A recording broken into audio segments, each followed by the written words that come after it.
Okay, so today we are looking at the beginning parts of Chapter 9. This is our fitness assessments chapter, right? So we're going to be working our way through this same chapter for the next few days. Today we are looking at all of the stuff. Here's how I like to describe like this topic, because there's no like, this isn't like a category of stuff that we're studying today. But this is all the stuff that you do at the desk before you head to the gym floor. So when a new appointment shows up, a new client, I guess I should say a new potential client, they walk through the door and you're like, hi, I'm so-and-so. And, I'm going to be taking you through a fitness assessment today. That's going to give me information so that I can, write you an effective like program and stuff. You got to start by taking them over to the training desk and like sitting them down and be like, okay, well, here's what we're going to go over today. Here's what we're hoping to get out of this. Do you have any questions for me? And then before we get started, we got to do a little bit of paperwork. I'm going to ask you some questions about your lifestyle. I want to figure out a little bit of your baseline information. So we're going to kind of look at like all of that stuff before you head to the gym floor, where you start actually doing like, overhead squats and pushings and pulling assessments, and maybe even 1 rep max assessments, 3-minute step tests. For those of you who know what that stuff is. So looking at it, right? Last time, we just barely scratched the surface of this PowerPoint. We sort of talked a little bit about like what a fitness assessment is, right? We talked about how, it's a way for us to gather information so that we can, we can write effective programs for our clients. And so I will say this chapter does have a little bit of this statistic information in the beginning of it that NASM does love to ask you like questions about. But it's like, in 2008, they did like an activity survey to see how active people were. And they found that, most people are not getting as, what we recommend is about 150 minutes a week of moderate intensity activity, or like 75 minutes a week of high intensity. And that's really not that much, but we find that like generally people are not getting that. Even as little as like 2.5 hours a week of just like low intensity can be shown to like have a really positive effect. But we only see about like 31% of people doing that. And that was back in 2008 when phones were worse. So it's probably much worse statistically now. I don't know if that's true or not. But in order to be able to like train people, if we know that so many people are struggling with these things, we need to have like a proper fitness assessment. So that's where we kind of dived into our definition last time. It's a problem-solving method that we use to write effective programs. We don't use it to diagnose anything. We don't use it to prescribe treatment or prescribe diets or anything like that. And now we're going to kind of dive into sort of, how to go through an actual fitness assessment. I mean, we workshopped it a little bit. I guess it was on Tuesday. Man, we take a day off in the middle of the week, my whole brain blows up. I'm like, what day is it? Where am I? So we're looking at sort of the rest of the components here. So when you think of a fitness assessment, when you think of like the data that you're gathering, right? Because that's what an assessment is, right? So it's an opportunity for you to gather data and have like information so that you can make, educated choices. When you're gathering that, right? When you're gathering that data, there's 2 sides to it, right? There's 2 major components. There's going to be your subjective information and your objective information. So, like I said, like I know Robert, Nicholas, you guys have seen this plenty of times. Charlie, Eugenia, this is your first time seeing this. You're going to hear these terms a million times, but you do want to have them in your notes. You do want to have them memorized and have a good understanding of what they mean. So subjective information, right? Subjective information is information about a client that cannot be measured. So this is valuable information. I think sometimes I always have to kind of pitch subjective information, because we spend most of our time talking about objective information. So subjective can't be measured, objective can be measured. So for instance, like Charlie, if I asked you, what is your favorite exercise in the gym? And honestly, if I were to go to the gym, I would probably say maybe like bench press. Bench press, okay, yeah. So that is a subjective piece of information. I know it's your favorite. It can help me pick an exercise. Like, well, he likes the bench press, so I'm going to pick things that make him better at the bench press, right? It's valuable information, but I can't measure how much you like it. You know, like I can't put a number on like how much it's your favorite. You know, or if I asked Eugenia, here's an interesting question. We got to see a little bit. You know, you've got that awesome flexibility. But you know, Thank you. if I asked you, do you wear high heels very often? No, I don't use it No? very often. That's Once a month. once a month. Okay, that's great actually, because a lot of people will wear high heels to work frequently. And it's subjective information, but it may be kind of a weird question to ask your client. You're like, why would a trainer care if somebody wears heels often? But remember, heels put you into plantar flexion, right? So your posture ends up, you know, you're walking in plantar flexion all day. I'm going to be like, okay, they probably have tight calves, right? So I've got a piece of subjective information. I can't measure how much those heels are actually affecting them, but it's a piece of information that I have that can kind of shade in and inform me so that I can make certain types of decisions. I'll be like, okay, let's definitely do a calf mobility assessment when I'm working with this client, since they said that they wear high heels often. When I write like a program, I'm going to look for, you know, exercises that are similar to the bench press, because Charlie really likes those. So that's your subjective information. If we look at the by definition here, right? It's information about a client that cannot be measured, and it gives the fitness professional feedback regarding a client's personal history, such as their occupation, their lifestyle, and their medical background. Versus objective information, which is very, very much measurable stuff. If I asked either of you guys how tall you are, right, and you tell me, you know, the number, how many inches tall you are. If I asked you how old you are, if I asked you how much you weigh, what the circumference measurement of your biceps or chest is, right? All of those things are very number based. I can very much measure them. Or if I looked at like how much your knees cave in, maybe I even took a picture of it, right? And then like we keep training, and then a couple weeks later we look to see if your posture is getting better. You know, those are all very objective things. I can measure them, right? So we're starting off with looking at and like I said, there's going to be a lot of different categories of objective information. There's going to be physiologic, body composition, cardio, postural, and performance. And that's sort of what we're going over the rest of the course. You're going to see we're going to knock out certain versions of these each day.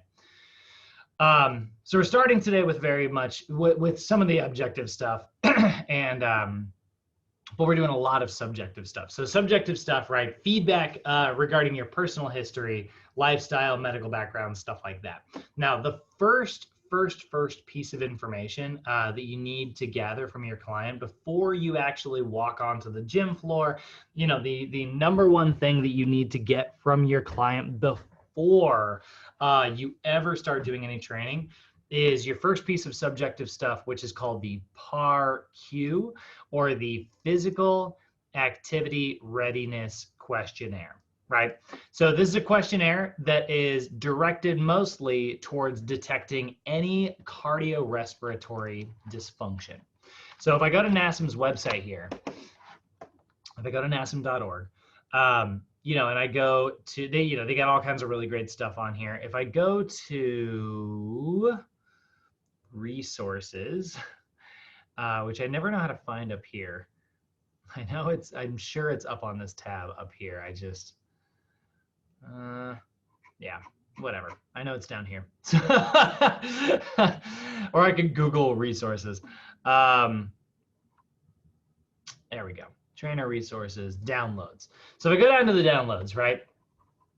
This page right here has a lot of really cool stuff. And by the way, guys, for those of you who, you know, are, you know, interested in maybe studying a little bit of other stuff, take a look. Here's like a webinar that NASM put out all about HIIT training, because your traditional like cardio stuff, we talk a little bit about HIIT training, but NASM doesn't do a ton of like sort of your traditional HIIT classes. But you can see they actually have a little webinar here. This is the PowerPoint that they use for that webinar. And then you go back here and you can watch, you know, watch a little video of basically somebody doing exactly what I'm doing right now, like talking on camera and kind of helping you. Here's a career path one, which is kind of cool.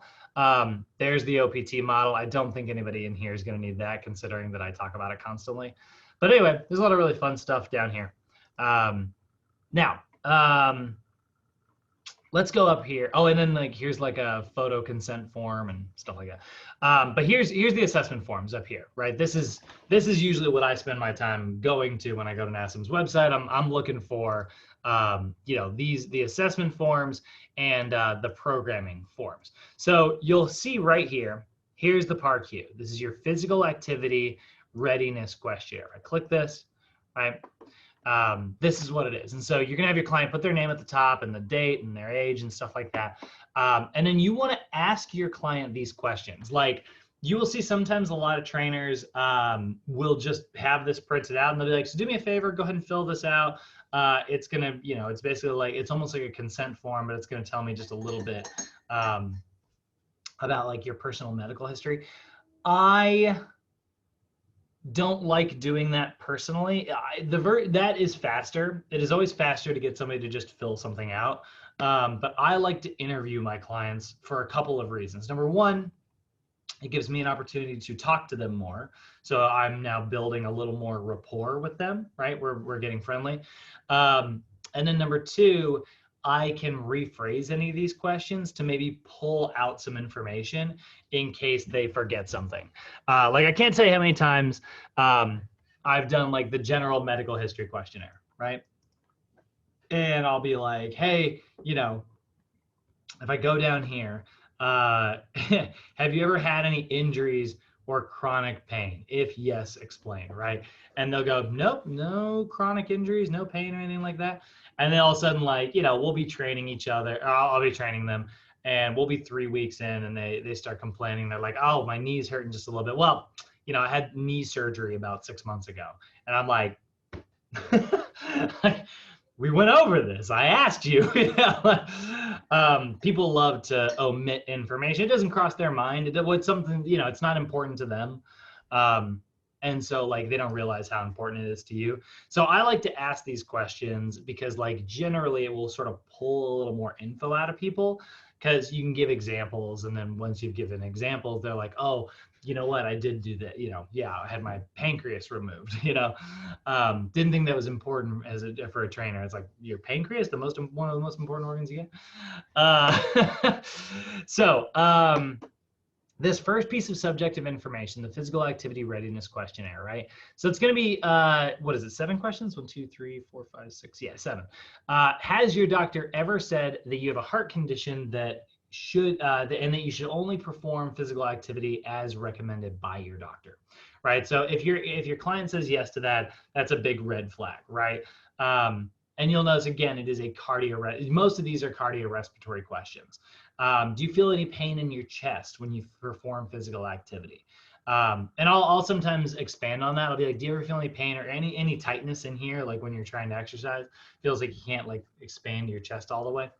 And they'll go, no. And it's like, okay, great. In the past month, have you ever had any pain when you were not performing physical activity, like going up a flight of stairs or anything like that? Any chest pain, wheezing, coughing, anything like that? Just like anything related that makes you feel a little dizzy even? And they'll go, no. And it's like, great, that's what we want. Do you ever lose your balance because of dizziness, or do you ever lose consciousness? Like if you're sitting on a couch, if you ever get up too fast, do you ever feel like you get like spotty or lightheaded real quick? They'll go, no. They'll say like maybe sometimes if they've really been sitting down for like several hours, and then do you have a bone or joint problem that could be made worse by a change in your physical activity? Arthritis, osteoporosis, anything like that? No. Is your doctor currently prescribing any medication for your blood pressure or for a heart condition? Hopefully they say no to that. And then lastly, do you know of any other reason why you and I shouldn't engage in physical activity today? Shouldn't take you through any of the normal stuff? And they're going to say no. So they're going to say no to hopefully everything on this list. Now, if they say yes to anything on this list, the safest thing that you can do is get them to go back and get a doctor's permission or a doctor's note before they start exercising.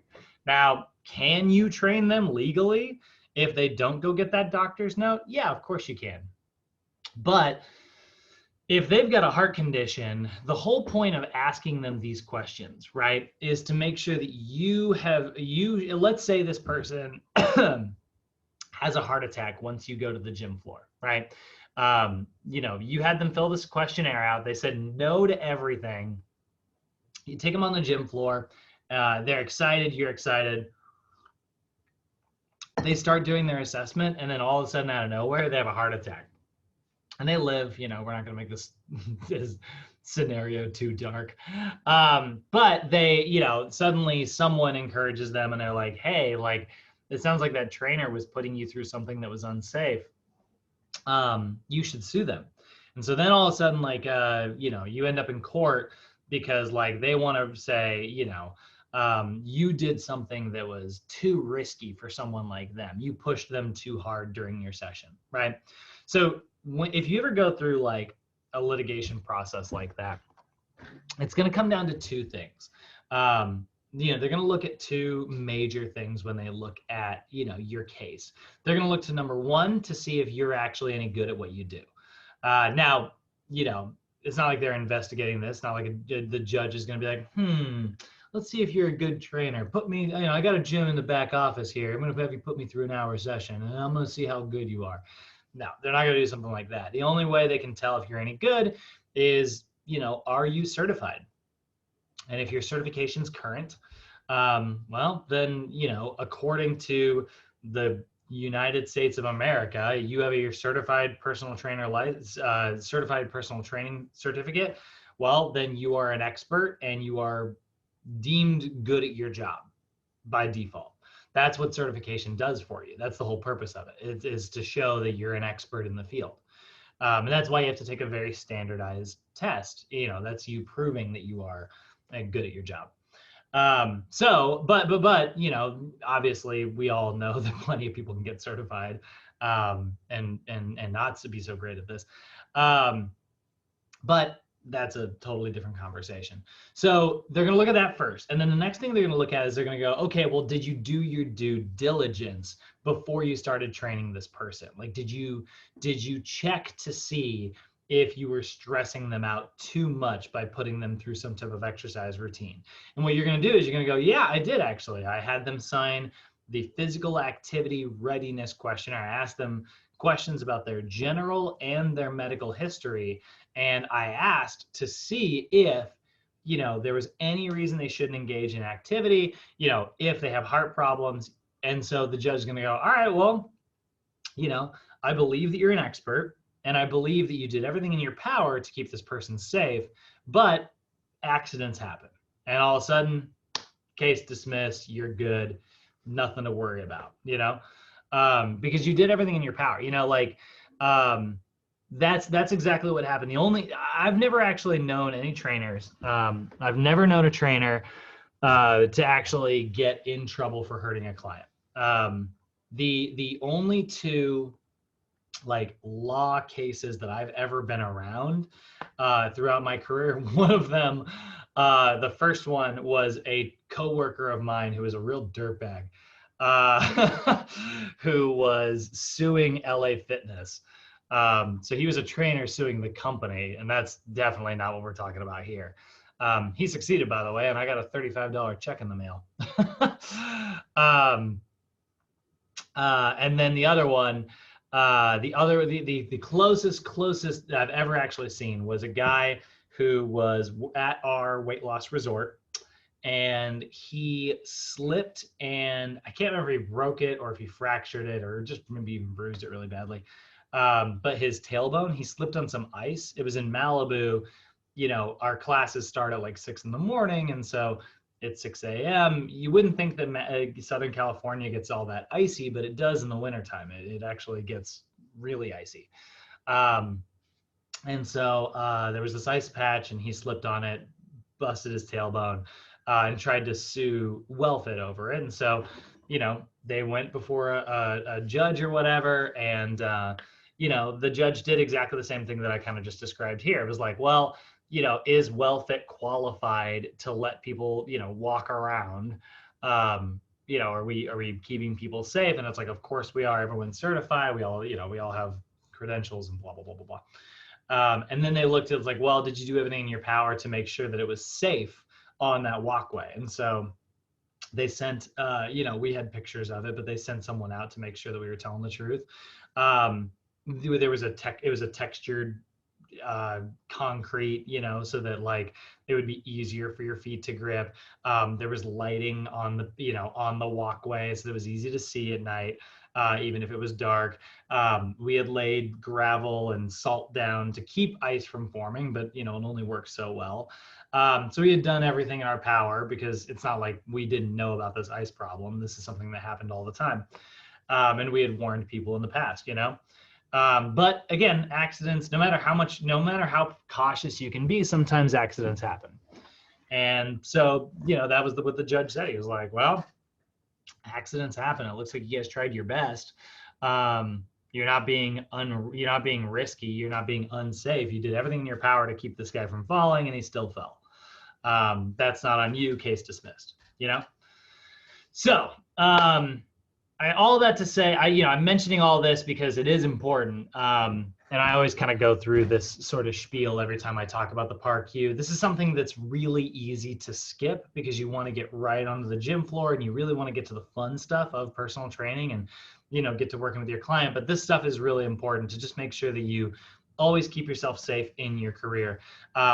In addition to that, most gyms that you work at, or even if you work for yourself, you're also going to have liability forms. Always make sure that your clients sign those as well. That's a little bit different from this conversation, but that's actually like a form saying, I am they always word it the same way, but it's like, I'm a intelligent, able-bodied person in my own right of mine, and I hereby state that, if I hurt myself, it's my fault and not the fault of the training. So that's also really important. Do you guys have any questions on any of that? I know I've been over this before, but any questions? That's all good on my side. Cool. All right. So, man, I don't know what I did to my coffee this morning, but I nailed it. All right. So if a client answers yes to anything, make sure they get medical clearance. Now, the other part of the PAR-Q, NASM, you'll notice in your book, it has these split up, like the PAR-Q is one, the PAR-Q is one type of assessment. And then the general and medical history questionnaire is another type of subjective assessment. But if you look here, you'll notice it's all on one downloadable sheet. Just make sure you keep them almost separate, as separate concepts in your brain. I don't think they'll ever ask you a question on your test that is like, which of the following is the PAR-Q and which of the following is the general medical history questionnaire. But just for the sake of like making sure that you don't ever get them mixed up in your head, one of them is the the PAR-Q, which is what gets you the okay to exercise. And then the general and medical history questionnaire, this is very much like the traditional subjective information. What are your hobbies? What's your occupation? What do you do for a living? Stuff like that. And so looking at that general and medical history, right, you'll see like there are going to be questions, right? These are basic, next slide. Basic questions regarding a client's history and personal background, right? So these are going to be questions like, does your occupation require extended periods of sitting?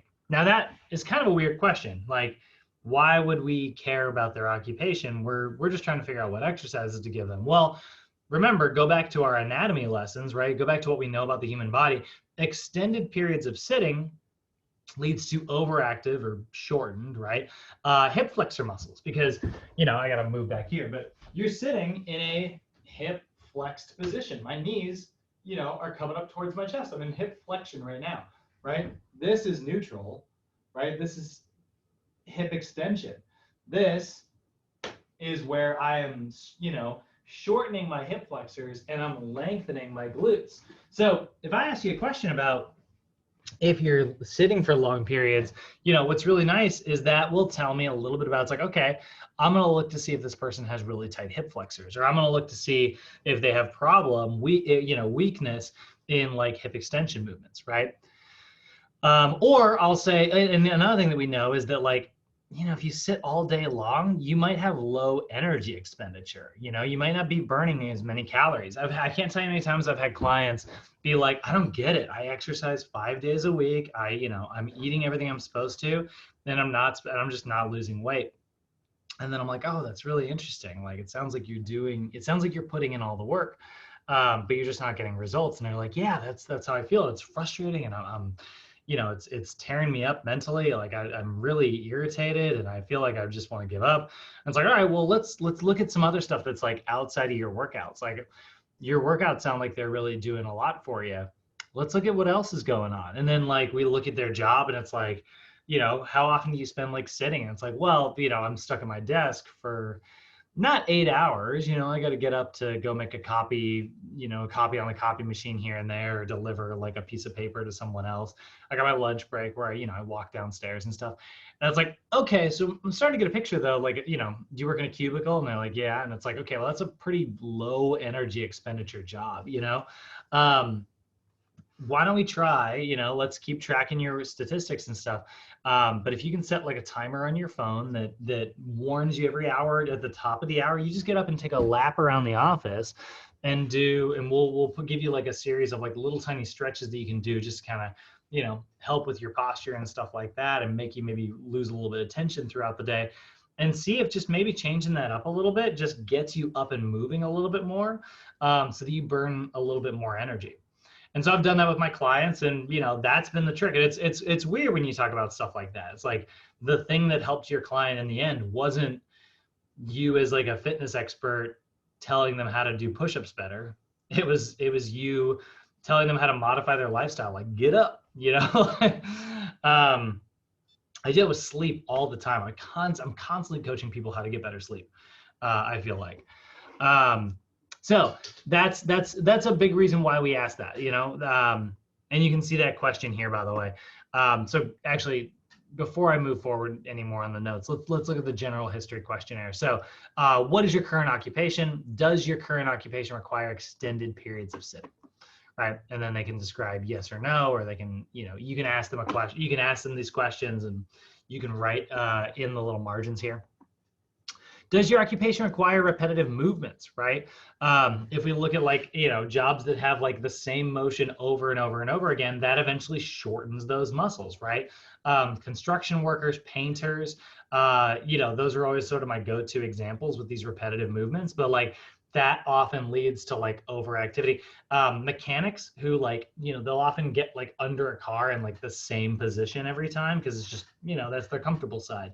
That starts to become like, that causes like asymmetry problems. So we start to see like your occupation with repetitive movements leads to weakened muscles on one side of a joint and shortened muscles on the other. And so now we have like an overactive, underactive situation. Does your occupation require you to wear shoes with a heel? We ask about those high heels, right? Again, that's putting your client into plantar flexion, right? Actually, sorry. Repetitive movements, right? Overactive, underactive. Elevated heel, right? Elevated heels put your ankle into that plantar flexion. That reduces your dorsiflexion strength, I wonder if I can actually find a picture of what I want to see here. Excessive plantar flexion, overactive muscles. See if I can find a picture that actually kind of shows this. Yeah, I was looking for arrows. All right, so if you're wearing, heels, right? What that's leading to is that's tightening up that gastrocnemius and that soleus muscle, right? And so you get a client who gets very good at one direction, but then their tibialis muscles on the other side, right, their shin, get underactive. So we see that very commonly. And then this one's really huge. Is your occupation mentally stressful? Does your occupation require you excessive anxiety, right? Does your occupation cause you mental stress? And so one of the things that we also know about stress is that your body often will activate sort of the autonomic parts of your nervous system that kicks in your secondary respiratory muscles, those helper respiratory muscles, rather than your traditional breather muscles, right? So people start breathing like this, in their upper chest, right? And then that causes or when we're tense, right? When we have like a lot of stress, we often hold ourselves like this, right? We all drive like this. Uh, so like that mental stress, right, often leads to overactivity in those neck muscles, which go back to what we were talking about when we were looking at that shoulder rounding, right, and that forward head posture. Those are all caused by those muscles that are often like activated due to stress, right? And so stress will often lead to shallow breathing patterns, which leads to overactivity in secondary respiratory muscles, such as your upper trapezius and even pectoral muscles. So again, we start to look for shoulder rounding. So that's why I want to ask questions like this. Again, the subjective stuff is really, really helpful here. And then we move on to sort of the other part, which is the recreational and medical part, right? So this is why it's the general and medical history questionnaire. So we might ask our clients like, hey, do you ever participate in any physical activities? Do you go golfing? Do you go skiing regularly? What's your favorite hobbies that you get out and do? And your client says, oh, well, I like gardening. It's like, okay, that's great. Like gardening is a very high calorie, or at least it can be a very high calorie burn activity. Or they're like, oh, I like to play basketball on the weekends. Great, that's awesome. That burns a ton of calories. It's great cardio. It's very active. We love it. So your lifestyle and hobbies questionnaire, these are related to any of your recreational stuff. And again, it's going to provide you a general interest for your client. That's going to help you write a fun and effective program. Because here's what I'll say. Sometimes when it comes to assessments, we get really technical. I tend to be pretty technical. I know that I really like to be kind of a technical person. I like objective information. I like the hard data, and I like to let that inform my decisions. But you could write the world's greatest program based on all that technical data. And if your client doesn't want to do it, well, it's not a very good program. If it's a program that's incredibly scientifically and physiologically accurate, but your client just can't stick to it because they don't like it, or they find it's really hard to fit into their schedule, a worse program that they do more often can sometimes be more effective. This is why P90X, Insanity, all that Beachbody stuff, that's why it's so effective, is because like what they're selling you is they're not selling you a great workout. What they're selling you is convenience to do some exercise in your living room. And that's better than, at least that's good for calorie burns, may not fix your posture, but it's going to be great to burn a little bit of energy. And that's what people see, you can see yourself drop a few pounds. And that's why that stuff's so popular, So if we can get like the popularity of P90X with like the effectiveness of like actual, like, great personal training, physiologic workouts, now you're hitting, now you're landing right where you want to land in terms of like effectiveness. So medical history, do you have any injuries or any chronic pain? If yes, explain. So I'll often explain to my clients, I'm like, I'm looking for ankle sprains, knee injuries, surgeries, anything like that. Have you ever had any surgeries? If yes, please explain.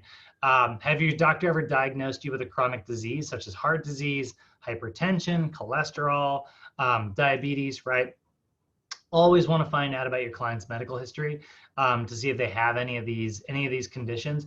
If that your client has like some type of chronic illness, right, that's going to have some type of effect on your workouts. If they have diabetes, for instance, it's really important as the trainer to make sure that your client maybe has like their glucose tablets in their gym bag in case they ever get really low blood sugar. We don't want them passing out in the middle of our session. If your client has hypertension, we got to make sure that we don't move their head around too much because that can cause like dizziness. These are all questions that we want to find out up top. So past injuries can provide guidance towards which exercises to focus on in terms of mobility. One of the things we know about ankle sprains, for instance, and we're going to talk about this actually at the end of this mod.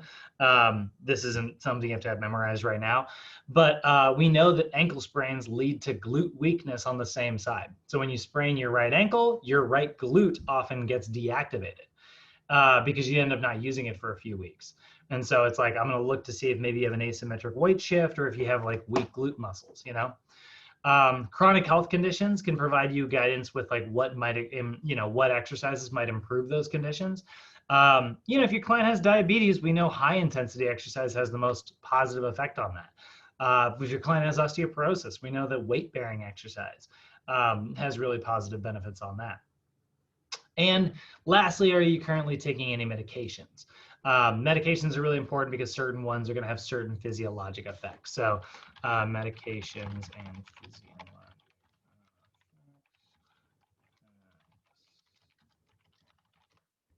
Let's see if I can find this table. Yeah. So beta blockers can lower your heart rate and lower your blood pressure. Calcium channel blockers can do all of it. They can just mess with your heart rate in 3 different directions, but they generally lower your blood pressure. Vasodilators actually increase your heart rate and lower your blood pressure. So, if they're on like nitrous or something like that. Antidepressants actually elevate heart rate and lower blood pressure as well. So, that's an important one. I can't tell you how many times people forget. That's one that I always have to bring up specifically when I'm training people is like, hey, are you on any medications? And they'll go, like heart, they'll often like jump straight to, it's like, oh, no, and I don't have any heart conditions, I don't have diabetes or anything. It's like, on any antidepressants or anything? It's like, oh yeah, I take like, Zoloft. It's like, okay, great. Just something I need to know about because it could elevate your heart rate just a little bit. That is all of our subjective information. Again, these medications and stuff, they can have these effects that we just looked at, right?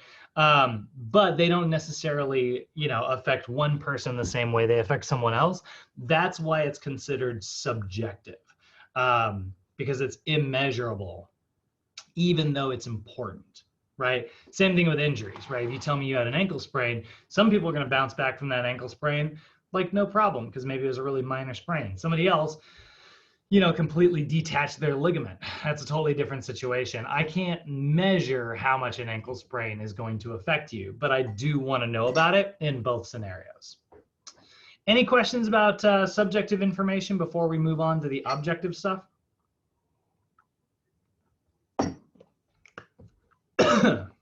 Feeling good? I'm good. All righty, ready. So let's move on to the objective stuff. So this is your information that can be measured. Typically it's number-based. It's not always number-based. Sometimes this can be, I always like to get it lined up right between the lines. There we go. This is gonna be information that generally, it's not always number-based, but it is always measurable. And so like your heart rate, for instance, is a really good example of like objective information. There's a couple different versions of heart rates that we're going to look at today. So what's great about objective information is that it can be used to compare your beginning numbers with those that are, measured in weeks or months or even years later to show like, hey, look at these massive improvements that you've made. I love to gather objective information at the beginning. And so we've got a lot of different categories here. Physiologic, body composition, cardiorespiratory, posture and movement, and performance assessments. Today, we're going to look at physiologic and body composition assessments. So these are the 2 categories we're going to look at today, and then we'll look at the rest of these as we move through the rest of these last few days of class here. So physiologic assessments are things like your heart rate and your blood pressure, right? So heart rate, there's a lot of different versions of heart rate that we use. Like we use heart rate in so many different ways that there's going to be a couple terms that are going to kind of sound similar, but they are different from each other, right? So there's what your heart's rate is, just straight up like, what is it right now? So that's the number of times your heart beats in 60 seconds, right? So we always measure, whenever we're measuring heart rate, it's the number of beats in 1 minute. So typically we want to measure the heart rate by taking your radial pulse. NASM is going to recommend the radial pulse, which you'll notice is on you're going to take it with 2 fingers in the wrist, in line with your thumb and index finger. So you're going to go just above the wrist, in line with your thumb and index finger right here. You'll notice there's a little like, there's a really, really big like tendon right here. And so like you got to kind of move off to the side of that. But that is where you are going to measure your client's pulse. I'd say 9 out of 10 times. It's the least invasive because the other one is taking your carotid pulse, which is 2 thumbs in line just off to the side of your Adam's apple. But it's like, you know, it's touching someone's neck. Theoretically, you could if you push really hard, and you shouldn't. But you could close off their windpipe, and then all of a sudden they're not getting very much oxygen, and they're like uncomfortable, and they might get dizzy. So we're a bigger fan of doing the wrist version, right? So typically we want to use the radial pulse, 2 fingers in line with the thumb and index finger just above the wrist on the left arm. Once you've got it identified, you're going to count the number of beats in 60 seconds. Now, you could totally do 15 seconds and multiply it by 4. You could do 6 seconds and multiply it by 10. 10 seconds, multiply it by 6. Whatever it is, it just has to come out to 60 seconds. 30 seconds multiplied by 2, whatever. But there are going to be a few situations, guys, where we're talking about like measuring heart rate. And there are times where you're going to do it for 6 seconds. You're going to multiply it by 10 because the whole point is that you are measuring it over a short period of time. And then there's other situations where you're going to measure it for the full 60 seconds. You're not going to do any of the conversions because what we're looking for is to measure like as the heart rate comes down over that 60-second mark. We'll look more at those when we come to them. But just remember there's a couple different ways to calculate like heart rate there. You can use any of those formulas as long as it all adds up to 60. Average resting heart rate, by the way, ideally what you want to do is you want to get your client to measure their resting heart rate before they get out of bed in the morning. But you're going to record like a 60-second pulse, basically on average 3 days in a row after your client's maybe been sitting for a little while, and that's going to give you kind of a general good idea of what their resting heart rate is. For the most part, it's usually about 70 beats for most men, 75 to 80 beats for most women. And so those are sort of the standard numbers that we're going to see there. Oh, and there's the carotid pulse, right? Lightly place 2 fingers on the neck, just to the side of the larynx there, off to the side of the Adam's apple. Once you've got it identified, 30 seconds multiplied by 2 if you want. Again, 60 seconds if you want to. But here, and then there's our average resting heart rates, right? So those are, that's just your heart rate in general, right? Now, one of the terms we are also going to use, and this is one of our most important terms, or at least one of our most important concepts, is going to be target heart rate. So target heart rate is where you are giving your client a specific target to hit during their workout. You're giving them like a specific range so that they stay in a certain exercise intensity, right? So target heart rate is a specific percentage of the maximal heart rate, and that is used to guide your exercise intensity. So first, before we talk about target heart rate, we need to know what max heart rate is. So your max heart rate, guys, there's a formula I want everyone to have memorized. You need to have this max heart rate formula memorized for sure.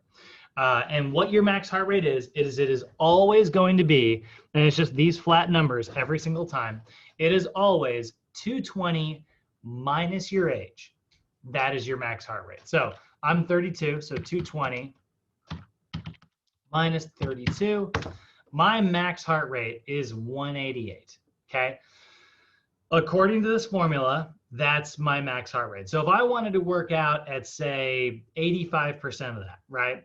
I would go 188 and I would go times 0.85. That's 85%. And then I hit equals.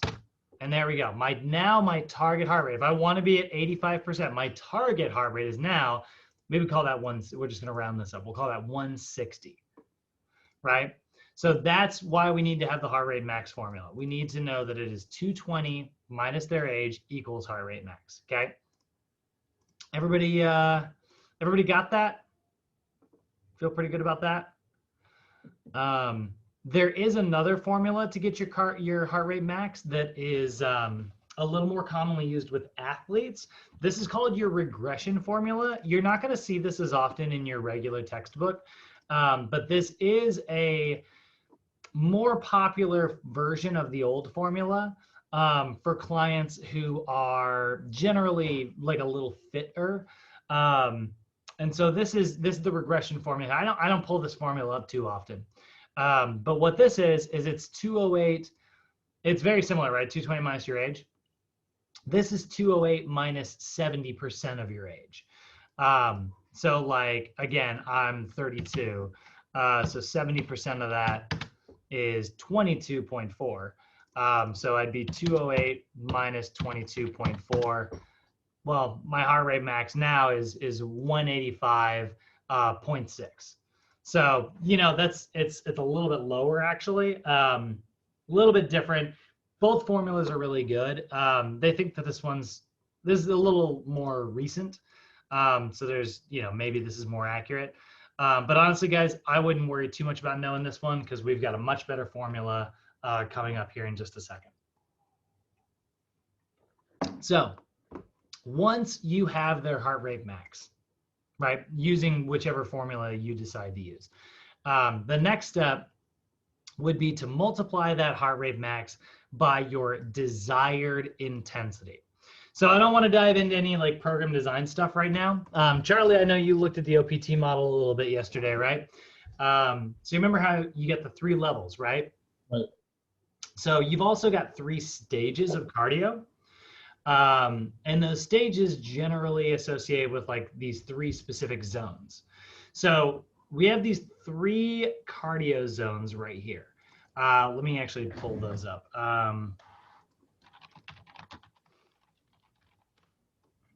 So you can actually see we got 3 different little zones here, right? You got the yellow zone, the green zone, the red zone, right? Yellow is zone 1. That's about 65 up to 75% of your heart rate max. Zone 2, 76 to 85%. Zone 3, 86 to 95%. Okay, so 86, 95% is really, this is a pretty freaking tough workout, and this is a pretty gentle, steady state workout. So now, if I know what my max heart rate is, right, I can figure all of these out for my client. So the client is like, if my client's goal, if we look at this, right, I've got an example here. If the goal is to have my client work out at zone 1, that's 65 to 75% of their heart rate max, and the client is 33 years old, I would first start by going 220 minus 33. It's going to give me 187. And now I've got 187. I'm going to multiply it by 65%, and I'm going to multiply it by 75%, and there I go. That's my zone. So like, let's see here.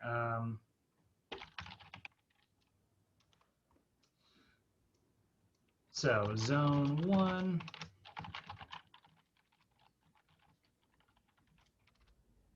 I can figure these out for my client, you know, over and over and over again, right? So 220 minus 33 is 187. Times 0.65. It's 121.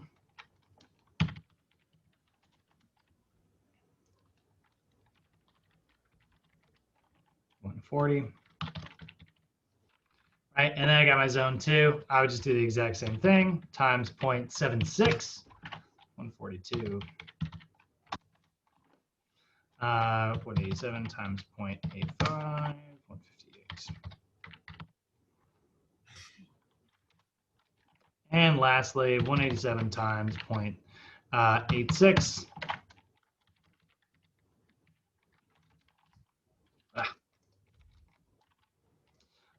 And then I would say 187 times 177. And there we go. Now, my 33-year-old client, here are their 3 zones, right? So I could say, hey, I want you to do a different version. I want you to be, you know, I want you to build up your cardio base. I don't want you to run so fast that you get like a side stitch and have to slow down. I want to work on your endurance. So I want you to be somewhere between a 121 and a 140 for 30 straight minutes. If your heart rate gets above 140, I want you to slow it down.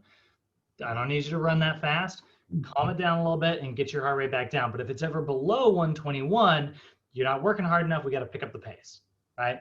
And that's how I can sort of make sure that my client is working at the intensity I want them in. So my client's target heart rate is 122 to 140. How do you guys feel about that? Any questions? No. Feeling good? Eugenia, you feel good about that? Yeah. Awesome. Okay, so now, here's the thing. What if your client's 33 years old and they've gone running every day for the last 20 years? And another client is 33 years old and they've never jogged a day in their life. They've never worked out. They don't play sports. They're a generally sedentary person, but they're both 33. Well, one of them is going to have a cardiovascular system that's in much better shape. So we have to, that's where this formula kind of breaks down, right? This is very much basing things on a perfectly standard, average human being. But if you exercise regularly, it's going to change your, your cardiovascular system. So you need a workout that's a little more customized specifically to you instead, and this is where we have a different formula here to measure target heart rate. This is your Karvanen formula. And this is going to calculate your target heart rate based on the difference between your maximum heart rate and your resting heart rate. And again, we know that the lower your resting heart rate is, you guys might remember this when I was talking about cardio in our lecture the other day, the lower your resting heart rate is, generally the better in shape you are. You're going to be in better shape with a lower resting heart rate, because that's showing me that like you have a heart that's really strong and it's pumping a lot of blood, so it doesn't have to beat very often. So it's at a lower rate, right? And so that's why we're going to use this Karvanen formula instead. Now, this is a little bit more complicated, but you're going to subtract your heart rate rest from your maximum heart rate. Then you're going to multiply it by your desired intensity, just like you normally would. And then all you got to do is tack that resting heart rate back on at the end. So you're going to take, instead of just going like 187 times 0.65, you're going to take 187, then you're going to subtract their resting heart rate, then you're going to multiply it by 0.65, and you just got to tack that resting heart rate back on at the end.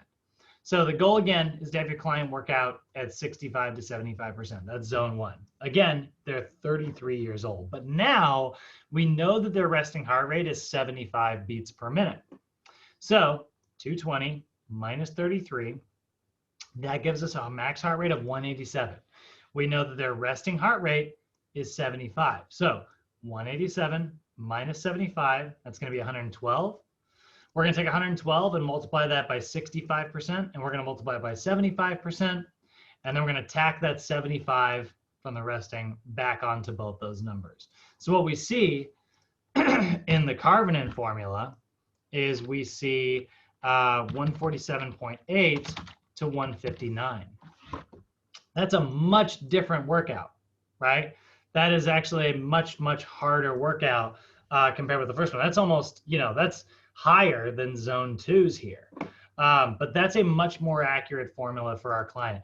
If you guys want to figure out what your Karvanen formula is, by the way, I mean, obviously you can just do that math. We just taught you the formula there. But I honestly don't like to do a bunch of math in front of my clients, because then it shows my clients that I'm bad at math. So what I like to do is go to this website instead. Our client was 33. Their resting heart rate was 75. You hit calculate. There's your old numbers, right? And then down here, there's your new numbers. So you would say 148 to 159, or 159 to 170, or 170 to 181. This is exactly what I was doing. Like, this is my heart rate monitor right here that I wear when I go, actually, when I'm, doing more serious run training. And so today, I will be taking that and going up to Runyon Canyon or Fryman Canyon and I will strap it on, and I'm trying to work. That's weird. Oh, I moved it. God. Let's see here. I'm 31, or no, I'm 32. Resting heart rate of 60. Right. So I'm going to go up there today and hopefully bounce between 90% and I want to recover at 65. So what I'm going to do is I'm going to get my heart rate. I'm going to sprint uphill until my heart rate reaches 175. And then I'm going to turn around and walk back downhill until my heart rate gets to 143. And if it ever gets lower than that, that's when I turn around and start running again. And that's sort of a different version of heart rate training rather than doing things for time specifically. I'm just working between two specific heart rates. So I'm going up to 90% down to 65, 90 to 65. Want to make that even harder? I could go up to 95%, you know? And there's just different types of cardio workouts out there. So again, our client's target heart rate is that number right there. So those are a couple different versions of like heart rate assessments, which are overall in the category physiologic assessments. So if you go to NASM's resources again, and you look at, which one is it? This one? Yeah. Wait, is it that one? No.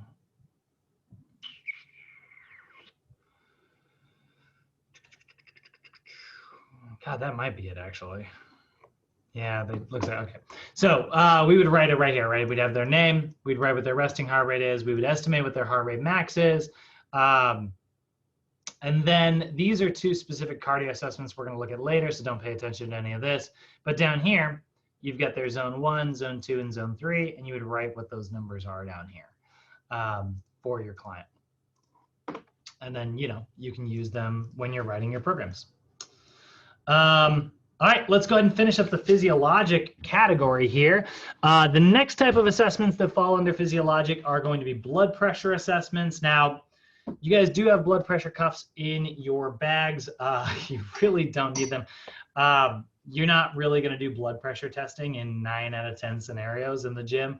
But if you do have a client who has like really bad hypertension, for instance, you know, they have really, really, really bad high blood pressure, or if they have like, you know, if they're recovering from like a heart attack, having a blood pressure cuff can be kind of handy because it can tell you, it's like, okay, well, let's determine whether or not we're going to work out today. However, you guys kind of have the manual ones in your bag. Most gyms are just going to have you strap the mechanical one on. You're going to hit a button and it's going to do it for you. But let's talk about what it is.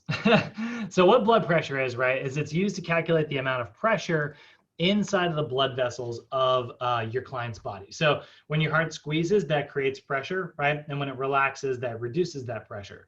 But there's still some passive pressure there. When your heart squeezes, that's the top number. That's the 120 in normal blood pressure, right? Normal blood pressure is going to be 120 over 80. So when your heart squeezes, that's the 120. We call that your systolic blood pressure. It's the pressure exerted on the walls of your arteries during a heart's contraction, right? Normal systolic blood pressure, like I said, is 120 over 80. So we would call that systole or systolic. Diastole or diastolic is the amount of pressure that's pushing on those walls when your heart relaxes. So when your heart squeezes, there's systolic pressure, and when it relaxes, there's diastolic pressure. That number is obviously going to be lower. There's going to be lower pressure during the relaxation. But it's the pressure exerted on the walls during the heart's relaxation. Normal diastolic pressure is 80. So what we're looking for, guys, what I want you to know is that normal blood pressure is 120 over 80. Hypertension, which is when a client has high blood pressure, which puts them at risk for getting dizzy while they're working out, or, you know, puts them at a greater risk for heart attack. Hypertension is whenever the heart rate is 140 over 90 or higher. So if your blood pressure is above those numbers, that shows us that you have, you know, high blood pressure in general.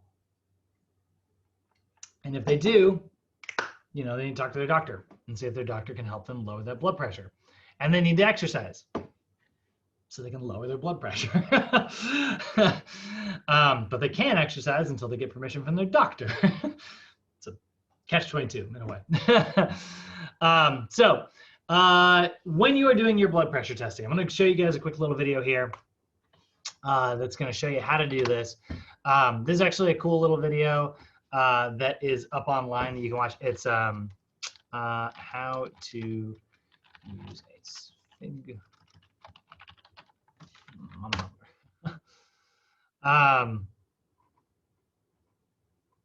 that one. All right, this is a really great little video. Sorry. This video is going to have, it's like a 5-minute tutorial. This lady nails it. But what you're going to do basically, you're going to put the cuff on their left arm. You're going to put the cuff on just above the elbow, and then you're going to use your stethoscope and you're going to put it underneath the cuff. The cuff will actually hold it in place for you. That way you don't have to hold it there and inflate the cuff. The cuff's got a little like balloon on it. The more you squeeze it, the more the cuff inflates, right? It's like a bicycle pump. So you're squeezing that like crazy. Now it has a little valve on the side of it that can let all the pressure off. So you want to make sure that valve is closed. You start inflating the cuff. Now what's going to happen is you can't hear their pulse right here until it gets inflated to a certain level. So you've got the stethoscope in, you've got it on their elbow, you cannot hear their pulse, and then you start inflating the cuff, and then all of a sudden you start to hear lubbed up, lubbed up, lubbed up, right? You're gonna hear their heart rate. And what you're gonna do is you're gonna keep inflating, and you're gonna go, and then all of a sudden the pulse is gonna disappear again. You can't hear it anymore. And once you can't hear it anymore, you're gonna inflate it maybe 20 units of pressure, a little bit higher. But then stop inflating, you don't want to pop their arm. And then you're gonna very slowly open up that valve, and you're gonna see their blood, you remember you can't hear it because you inflated it past. And then all of a sudden their heart rate's gonna show up again. And it's gonna be like, so it's gonna go, can't hear it, and then all of a sudden you can hear it, and then all of a sudden you can't hear it anymore. And then you start to let the pressure out. And as soon as you can hear the blood pressure again, you're going to look at this little, look at the pressure, and it'll say whatever the units they're at, right? If it says it's at 120, all of a sudden when you start hearing the heart rate again, that's their systolic blood pressure. So the second you can hear their heart rate again, that's where you mark the top number on blood pressure. Then it's, lubbed up, lubbed up, lubbed up, lubbed up, pressure's going down in the cuff, and then all of a sudden their heart rate disappears again. The second you can't hear it anymore, that's your diastolic pressure. And so that's how you actually use a blood pressure cuff. And she's gonna walk you through it much better than I did right here. RN.com, and today I want to demonstrate how to check a blood pressure manually. First, you'll need to perform hand hygiene and gather your supplies. You'll need a stethoscope and a manual blood pressure cuff. So let's measure a blood pressure manually. To do that, we want to make sure our patient is sitting down with their arm at heart level and their legs are uncrossed. Now, if they're lying in bed, you would want to make sure that this arm is at heart level. Then what we're going to do is we are going to get our stethoscope and our blood pressure cuff. And you want to make sure you get the right size cuff for your patient's arm, because if you use too big of a cuff or too small of a cuff, it can throw off the reading. And what we're going to do is we're going to palpate the brachial artery, because this is the artery we're going to be listening to get our blood pressure, because we're going to be getting our systolic number, which is that top number, and this is the first sound we hear. And then our diastolic number, which is the bottom number, and this is the point where we no longer hear the sound. So whenever we're looking at the gauge of our blood pressure cuff, we want to make sure we're really noting those points, because it's going to tell us our systolic and diastolic number. So what we're going to do is we're going to put our cuff on our patient, and we want to make sure we find the brachial artery. This is the artery we palpate that we'll be using to determine our blood pressure. And it's found in the bend of the arm. So we're going to find it, and it is located here. And we're going to look on our cuff, and our cuff has these arrows. And because this is the left arm, we're going to make sure that this arrow is pointing in that direction of where that artery is. So you're going to put the cuff up about 2 inches above the bend of the arm. First, what we want to do is we want to estimate the systolic pressure. So we want to find that number. To do that, we're going to palpate the brachial artery, and we're going to inflate the cuff until I no longer feel the brachial artery. And at that point, when I no longer feel it, I need to make sure I'm looking at this gauge to know that number, because that number is our estimated systolic pressure number. Then I actually didn't talk about that part. You can do that. If you get if you get kind of good at it, you tend to skip that step. But the reason you want to estimate this is because like you don't want to like get to a certain level where you get like beyond, you end up like just inflating like crazy. Because you're like, I just don't feel it, and you're like, all of a sudden their arms ready to explode. But like by doing this, you can sort of have an idea of where to stop inflating the cuff. Like what numbers you're looking for. So it is sort of an important step that I kind of skipped over. And at that point, when I no longer feel it, I need to make sure I'm looking at this gauge to know that number, because that number is our estimated systolic pressure number. Then when I go to take the blood pressure, I'm going to inflate the cuff 30 millimeters of mercury more than that estimated number. Now, the whole reason for doing that is because we want to avoid missing the oscillatory gap that can occur in some patients. Not all patients have it, but some. And it's usually patients with hypertension, because the oscillatory gap is like this abnormal silence that can occur, and it will throw off whenever you actually hear that first sound, which is your systolic number. So I'm inflating the cuff by feeling on the artery, and I'm going to note the point where I no longer feel the artery, which is about at the 100.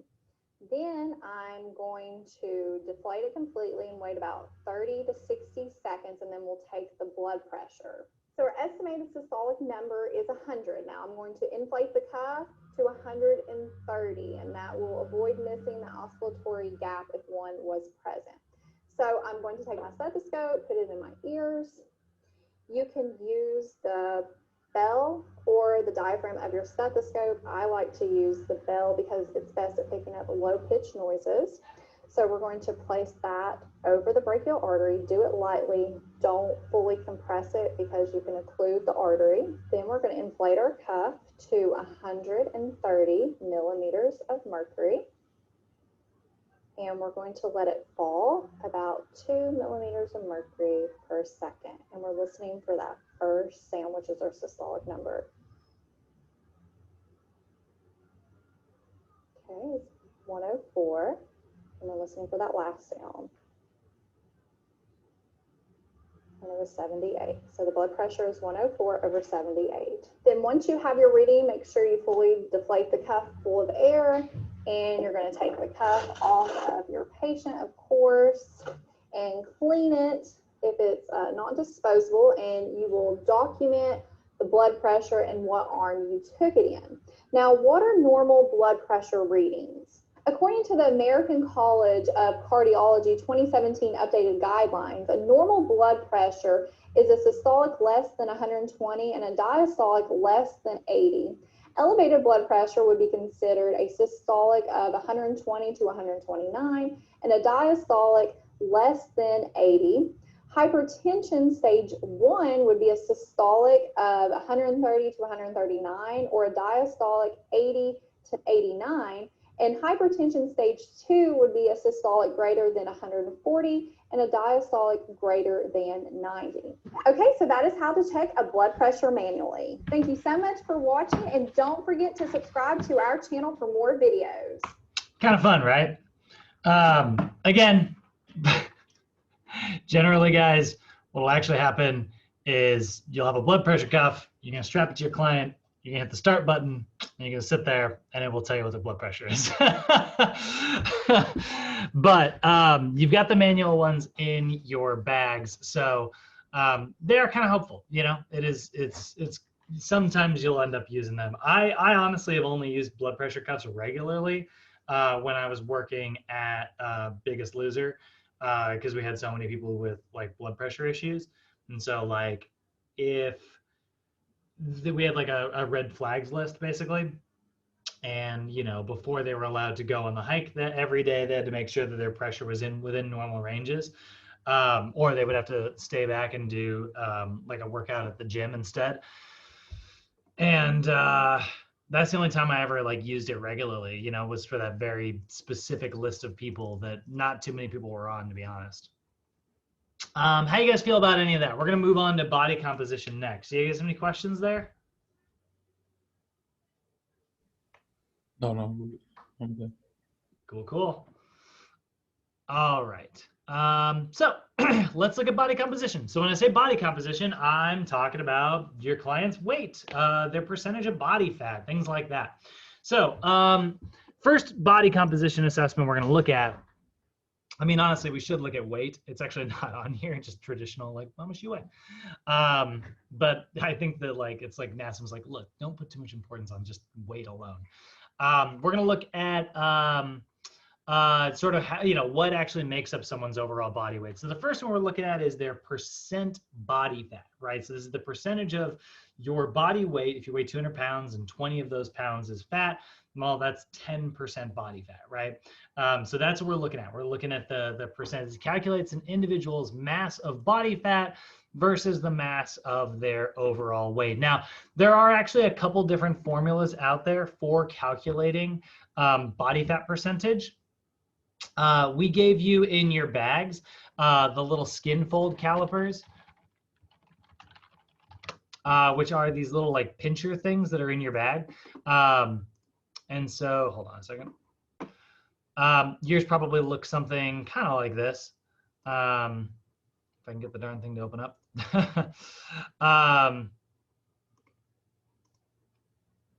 Oh my God. Internet, please help. There we go.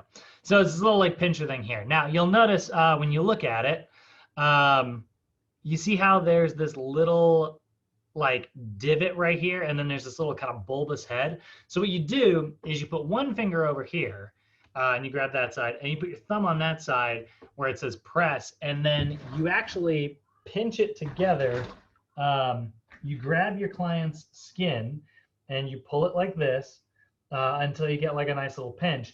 And then you take the caliper and it pinches that little fold that you have there. So you're going to grab the fold and then you're going to take your caliper and you're going to pinch it. And there will be a moment where this little head clicks in this little hole right here. It'll kind of snap in there.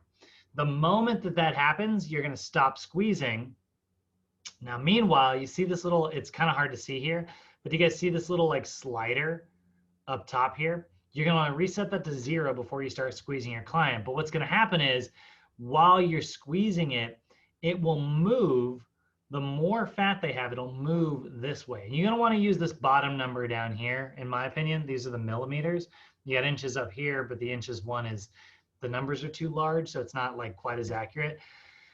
And so you're going to look to see like, is it 10 millimeters, 15 millimeters, like whatever, right? And then what you're going to do, if you're doing the skin fold measurement, is you're going to add up all the numbers all together, and that will tell you, you look in the table and that will tell you what their body fat percentage is. So that's the skin fold one. Use the little pincher, right? Now there's also bioelectric impedance, which is maybe what some of you guys have at home if you have like a body fat percentage scale. I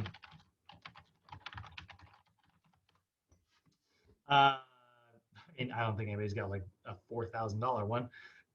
We probably have something like this, you know, like a classic scale with like little electrodes on it. So that's bioelectric impedance. And then there is also hydrostatic weighing, which is a great way to test your body fat percentage. And that's actually where they will submerge you underwater to test your body fat percentage. So they all work a little bit different. Let's go ahead and talk about each of them, right? So skin fold measurements, right? These are going to estimate your body fat percentage by measuring the girth of subcutaneous fat. Subcutaneous fat, by the way, is a fancy way of saying beneath the skin fat. So that's all it is, right? So if we look at like,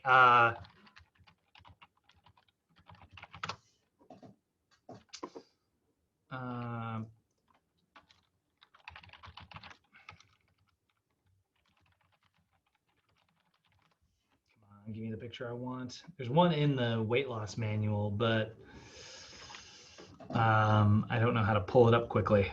So I'm hoping Google's going to bail me out here. I'm not going to get bailed out. Okay, well, all of you can kind of see it here, but you can see like you've got fat and then you've got like a layer here. So what's going to happen when you pinch, is that going to give it to you? No. When you pinch the body fat percentage, what that's going to do is it's going to grab some of like, hard tissue and some like body fat tissue. So that's how it uses the amount of tension to sort of estimate how much body fat is there. And it can actually be pretty accurate. NASM is going to recommend that you use what's called the Dernan-Wamersley formula in order to do your skin fold thickness. Now, this is a 4-site method. There's 3-site methods. Actually, I just saw one a second ago on one of these examples. There's other methods out there. Yeah, right here. Like there's a 3. This is the Jackson Pollock skin fold test. This also works. This is going to be the upper chest, stomach, and thigh. NASM is going to recommend that you use the Dernan-Wamersley. Okay, so Dernan-Wamersley formula. It's a little bit different. It's a 4-site method, and what it's going to be is it is going to be 1 at your iliac crest, and so what that is you've got like your pelvis, which comes around here, right? And then we get that knob on the front of the pelvis. Remember we were looking at the TFL a couple days ago, right? Well, that little knob right there, you're going to go 1 to 2 inches above it, and then you're going to pinch the fat that you've got right there. And so you grab, and then the body fat caliper, pinches that pinch, right? So that's that's that one. Now this next one is going to be impossible for me to show, but the other one is your subscapular. So if you reach back and you find that pointy part on your scapula, that little bony part at the bottom, again, 1 to 2 inches below that, you're going to grab it and pinch, and then you're going to pinch your client there. Then you're going to do your bicep, and you're going to do your tricep.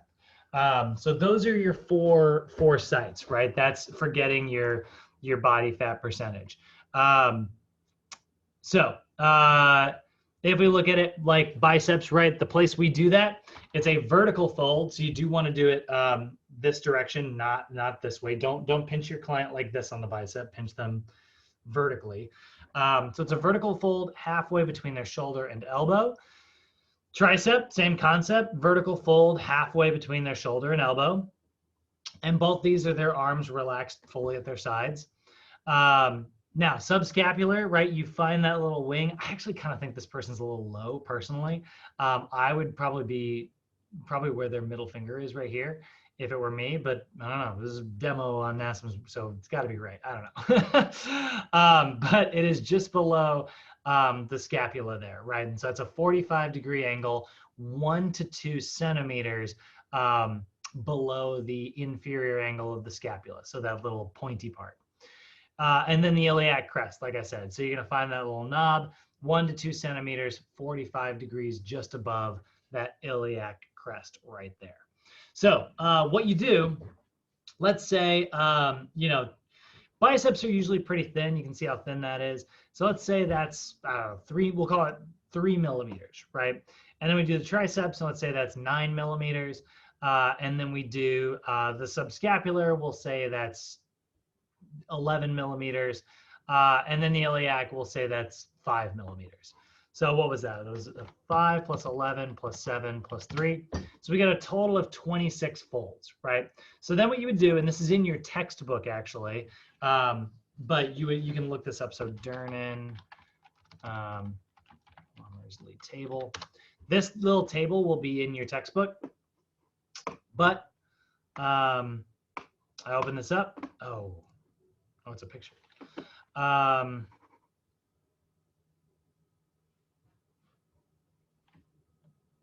Okay, I can read that.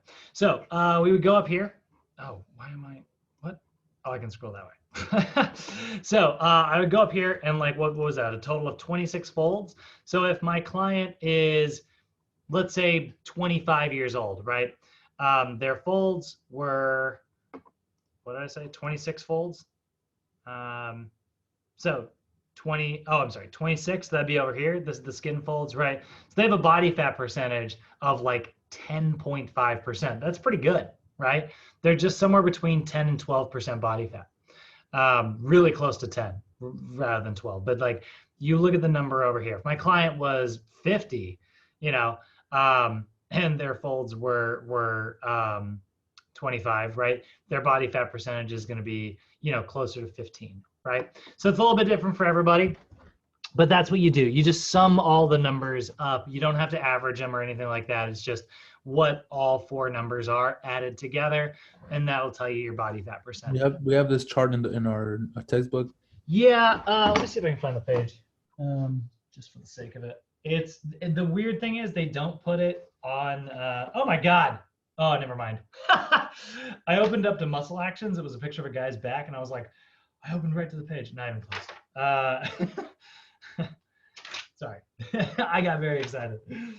I don't think it's in the chapter.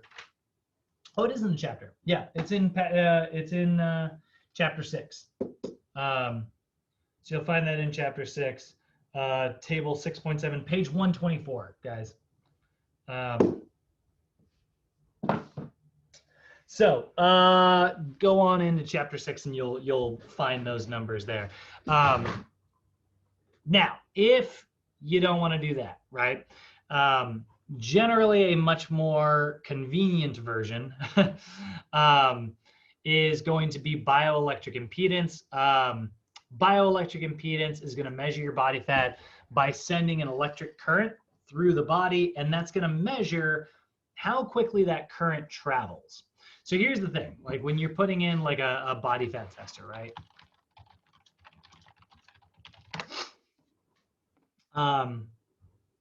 Man, I wish I had saved one of these. So this is an Omron. I don't know if you guys have ever like used one of these. These used to be really popular. I think they're not selling them as often anymore. I think they maybe discontinued them because you're seeing them on eBay for like hundreds of dollars. I don't know what's going on. Yeah, $300. That's insane. This is a $20 piece of equipment. I think they must be discontinued. I don't know what's going on. Anyway, you'll notice it says here their body fat percentage, right? And it'll also say their BMI, although we don't need to worry too much about that. So what it's going to do, see these little electrodes here on the side, right? What you're going to do is you're going to enter your client's height, their weight, and their age.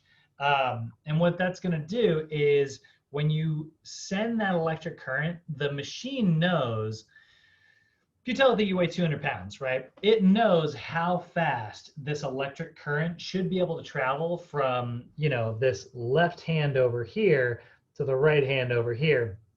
It knows how fast it should be able to travel if you weigh 200 pounds. But if it travels slow, well, that means that the signal's being impeded. That means that you are not a very good conductor of electricity. But if it's traveling really fast, that means you are a really good conductor of electricity. Now, let me ask you, what conducts electricity really, really well that is found inside the human body?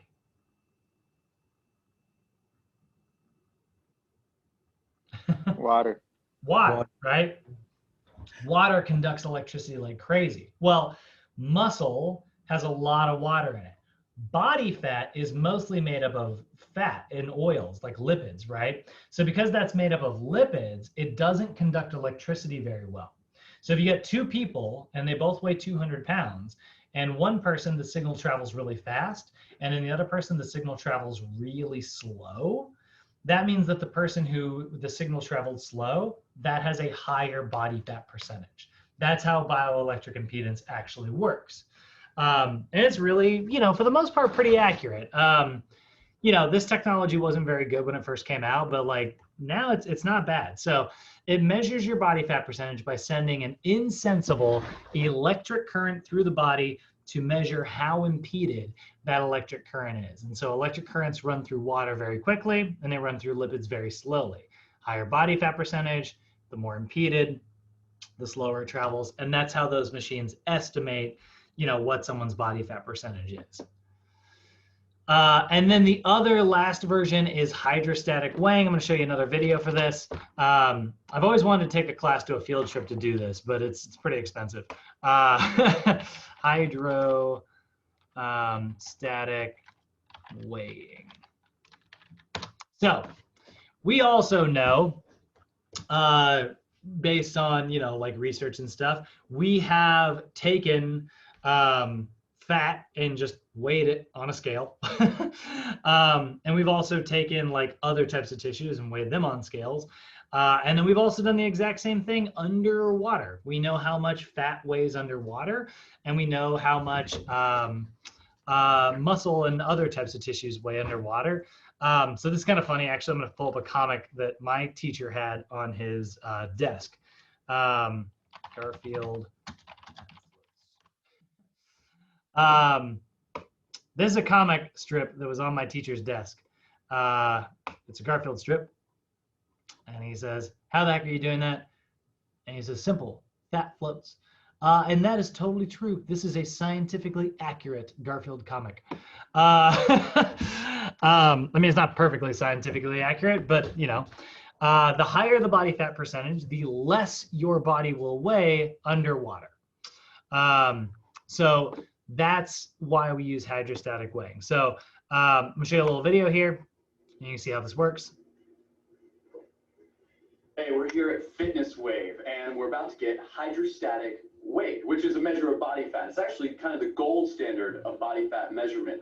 What it does is really simply, it's a principle that was figured out by Archimedes years and years ago, where it takes a body and submerges it in water. And once you submerge a body in water, bodies that may weigh the exact same, but are of different densities, displace different amounts of water. So if you imagine that I weigh about 175 pounds. Now, if I had a twin who weighed 175 pounds, but he was really big, we'd weigh the same, but we would displace different amounts of water. And we would have different buoyancies also, because things that are fat float a little bit more easily. So we use that principle to try to discover what our densities are. So once we have that number, we see how much water we displace or how heavy we are submerged in water, then we can calculate how much body fat versus lean mass we have. So here we go. Ooh, that's scary. It's kind of funny. Be nervous. Exhale all of your air. Yep, that's Mac G. So you have to exhale all of your air, because air will be, Yeah. it will be confused as fat. Yeah.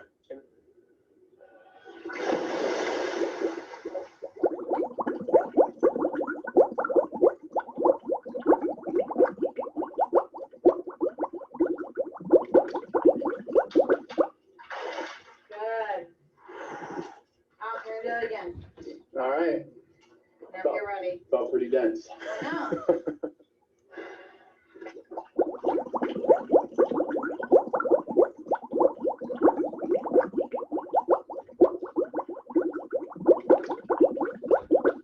So basically what he's doing is he's exhaling all of his water, right?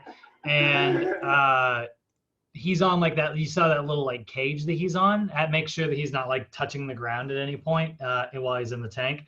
And, they have a little formula, use a little bit of math, right? You weigh this many pounds on land, and then you weigh this many pounds in water. That tells us that your body fat percentage is whatever it happens to be. And so that's hydrostatic weighing. That is by far the most accurate. Out of all body fat testing like procedures, that's the one that's like super, super, super accurate. All right, so next part in our body composition assessments that we got to look at that is really common for us as trainers is going to be circumference measurements. So circumference measurements are a measure of your body's girth, right? We are literally just measuring how many inches are you, right? So this is a really cool, source of feedback. Sometimes you're going to have clients whose weight loss stalls, you're training your client from week 1 to week 2 to week 3 to week 4. And all of a sudden their weight loss kind of stays, they don't lose weight anymore. They're kind of staying the same, and they get a little frustrated. Well, if you are taking their circumference measurements and you notice that their inches are going down, even though their weight may be staying the same, that does mean that they're experiencing, body composition changes. Like their body is changing. They just may not be like losing body weight, right? So that probably means that they're replacing fat with muscle. So this is a really great, resource. We love our circumference measurements because they're just another piece of data for us to have. The big thing here, guys, when it comes to circumference measurements is making sure that you are being super, super, super consistent when you are measuring your clients. Like I hate this demo picture here. Like she's using just like a tape measure with her hand. And it's like, ugh, I don't know, like she could pull really hard one time and not pull hard enough another time, and it can totally throw off your measurements. This is why we gave you the ones that are in your bags. They've got the little button on the back and you can hook them together. So you hook that around and you click that little button and that'll sort of take all the slack out. And like that means that it'll be consistent every time you take the slack out. Now, speaking of consistency, this is really important. Always make sure that your clients wear the same clothing hold on. Oh, gotcha. No worries. So make sure that like you are making your clients wear the same clothes. If they wear different clothes, it can really have like a big effect, especially like for like your female clients who change like sports bras and stuff. Like those things are just wildly different from one to the other. And so like I've had clients where like I'll do an assessment one week and I'll do an assessment the next week and it's like, you lost 3 inches on your chest in a week. That's substantial. like that's a lot, right? No one's gonna lose 3 inches in a week, so it's like, okay, that's gonna mean like next time we test this, like chances are we're gonna see inches gained. I don't want you to mentally like freak out. So in order to avoid that whole conversation, just tell your clients, like I like to do like a picture for my clients and be like, don't lose this picture. This is your outfit I want you to wear every time we do a reassessment day. So consistency is key. The really good ones, by the way, I always forget what they're called. Body, or no, circumference. Man, there's one really good one that I really like. They're kind of expensive, but if you can invest in one, they're great. Oh no, where is it?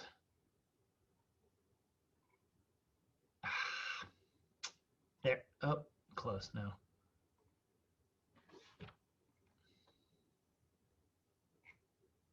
I just need to save a picture of this on my, oh, there it is. Gulick, that's what they're called. So these right here are super awesome. They got this little like thing attached to them at the end here. And what that is that you actually grab that, and when you pull on it, here's kind of an older version. I know this is kind of hard to see, but like there's this little red ball here. And what you do is this string goes inside this tube and it pulls on that red ball, which is on a little spring. And so when you pull, the harder you pull, the further the red ball is going to come out.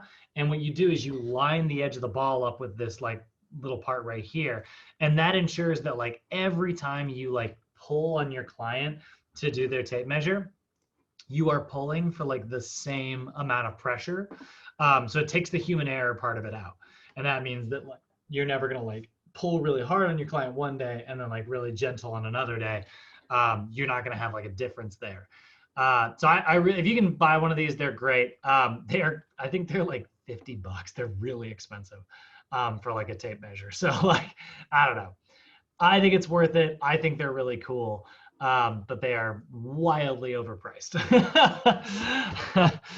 I had one, freaking thing got stolen out of my car when my car got stolen, along with all my other training equipment. But when you're doing your circumference measurements, right? Again, consistency is key here. That's the most important thing. So when you do the neck, you want to do it on the Adam's apple. That's a body reference point that you can replicate every single time you do it. When you do the chest, if it's a male, you want to do it right along like the nipple line. Female clients, you want to go to where the chest first starts to flatten. So like, you know, as soon as there's like sort of an apparent flattening, you want to like measure in that same site every single time. Honestly, me, I will also usually, if I'm being perfectly honest, I'll often also just do straight across like the mid chest line, which is much easier for my clients to just very quickly kind of place that tape measure for me, but not what it says in your book. So upper chest, flattening, if no apparent flattening exists, then you go right along the nipple line. For your waist, you're going to go on the belly button. This is one that I need you to memorize. So it's one of two spots. It is either at the narrowest part of the waist. You need to know that. It is the narrowest part of the waist, or it's on the belly button. If there's no, like this guy is just like flat, right? So they did the belly button. But if you had like waist circumference, it's got to be a picture, right? Yeah. So like if you had somebody who's like shaped a little more like this, right? It's a little more narrow. It, like he's going right on his belly button, but this is not a picture that's meant for us. But you can see like it's a little more narrow up here. You would actually do like the most narrow part of the waist. And I know that's not like, I know that's not how it's often done. Like these are not measurements for clothes. These are physiologic measurements, right? So narrowest part of the waist. If no narrowing exists, go on the belly button. Hips, this is the exact opposite. You are going to go at the widest part of the hips, and that's from the side, right? So you're looking for the widest part of the hips. And the reason we're doing this, we want the narrowest waist, widest hips. We're going to use that in a measurement in just a second. There's a ratio there called the waist to hip ratio that's really important to us. So narrowest part of the waist, widest part of the hips, and then do that with the feet together. Thigh, this one, they're going to say 10 inches above the patella. I've noticed a lot of times if you have like a client who's like, you know, 5'1", and you go 10 inches above the patella, you're going to be right up in the groin. Often just pick yourself a number and measure the thigh. Like if I've got a client like that, I'll modify it and be like 6 inches above the patella, you know, and I'll just write that on their sheet to remember to do it every single time. But that's what they say there. And then your calf, widest part of the calf. And that's, oh, and the biceps and triceps aren't on here. Same thing with your biceps. Biceps and calves, widest part. Just go the biggest circumference you've got. Now, all that to say, I actually don't think circumference measurements, I think circumference measurements are important, but those are not the most important ones. We're going to look more at, the ratio here. This is the really important one when it comes to health. So your waist to hip ratio is the difference between the narrowest part of your waist and the widest part of your hips, right? And what we're looking for there is like a ratio below these specific numbers. And when you're below the, you can actually see it right here. If you're above this number here, that puts you at a greater risk for like heart disease. Whereas if you're below these numbers here, that means you're at a lower risk for heart disease. We're going to look at this more in our weight loss class.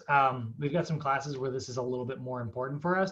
There is a difference between men and women, by the way, because women are going to have naturally wider hips. But what we're looking at, right, it is the ratio of body girth comparing the narrowest part of the waist versus the widest part of the hip. And we know there's a correlation to excessive abdominal fat. Having a high body fat percentage in general is unhealthy, but having a high body fat percentage of abdominal fat is excessively unhealthy. It's abdominal fat that we're mostly worried about. So that's why we have this assessment here. We want to be less than 0.8 for women and less than 0.95 for men. Falling outside of those ranges, Does it mean that you're unhealthy? Well, not necessarily, but it does put you at an increased risk, right? So we can see, excessively abdominal fat. That's the dangerous type of fat. And then we've got the body mass index formula here, right? So your BMI formula, this is another one you guys want to definitely have memorized. Your body mass index, this is your BMI. You've probably heard this number before. Not as important as people make it out to be, but again, it's just another piece of data that we can look for. We do know that if you fall outside of BMI ranges, you are, again, at increased risk for certain diseases. So it is a calculation of your weight versus your height. So to assess the relative height, divide your weight in kilograms by your height in meters squared. So that formula, by the way, guys, everyone memorize that formula. You're going to hear me say it tens of thousands of times before you graduate, but this is a formula you want to have memorized. BMI is your weight in kilograms divided by your height in meters squared. If you're American, it's your weight in pounds divided by your height in inches squared, and then you multiply the whole thing by 702. You do not need to have this one memorized, but you do absolutely, I can almost guarantee you'll be tested on this. So weight in kilograms divided by height in meters squared. If your BMI, if that number comes out above 25, that is considered overweight. And if it comes out over 30, that is considered obese. So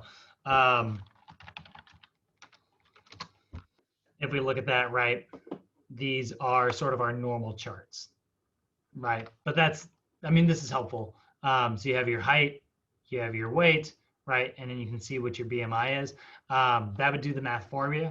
But this is sort of what we're looking at, right? If it's below 18.5, that's dangerously underweight. If it's between 18.5 and 24.9, so just below 25, that is healthy. 25 to 29.9 is overweight, and anything greater than 30 is obese. Get these numbers memorized, guys. You're gonna see them again, so I'm not gonna harp on them any further today.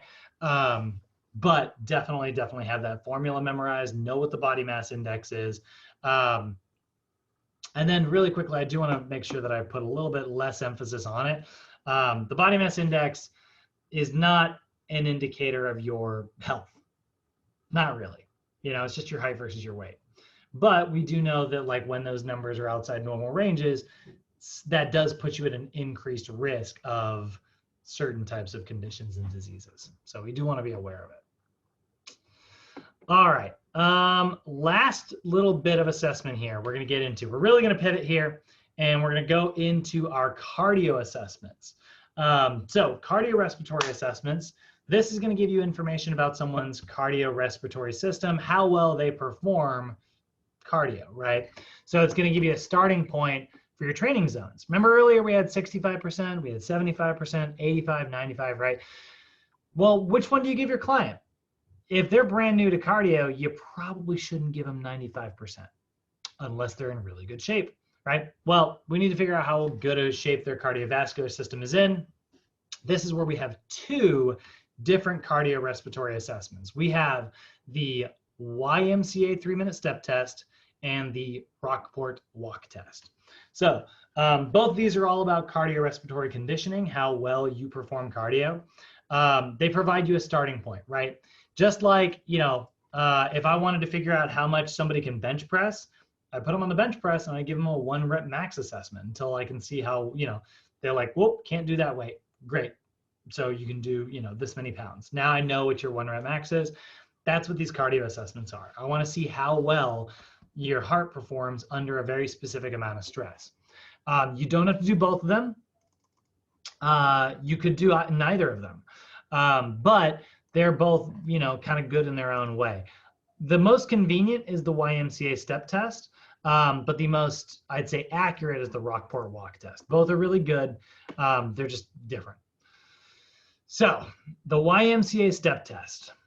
This is going to determine, this is an assessment that's used to determine a client's cardiorespiratory training zones based on a 3-minute bout of what we call submaximal stair climbing, meaning they should be able to climb the stairs for 3 minutes without getting completely exhausted. Now, there's a lot of rules here that you want to follow. First off, it's 3 minutes, right? It's the 3-minute step test. That one's pretty obvious. So you're going to have them go for 3 minutes. Secondly, they're going to do 24 steps per minute. Now, how the heck do you make sure that somebody's going at perfectly the right 24 steps per minute? Well, you're going to want to use what's called a metronome. And you're going to set it to 96 beats per minute. Because a step is, you know, left, right, left, right. So it's up, up, down, down. That's one step. So 24 steps per minute, that's times 4. 24 times 4 is 96. So they should be going at this pace.